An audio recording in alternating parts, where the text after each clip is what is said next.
Global ladies wish a dreamy dressing room. So today, follow to my wall. Follow me, please.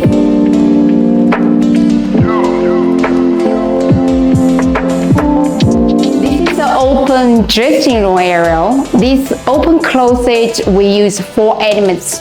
One is column, which maximum we can have 3.5 meter. And second, layers. Third, pole, which is leather wrapped. The third is drawers. So it's very simple. So it can create different type of wardrobe style. This is for short clothes, long clothes, and this corner, and this is for pants. So here is a makeup table. So it's very simple, but it's very elegant. So it can be a good solution for designers, also for furniture brands. So if you're interested in modular wardrobe system, please follow me. We continue to show more ideas about interior design. Thank you. See you next time.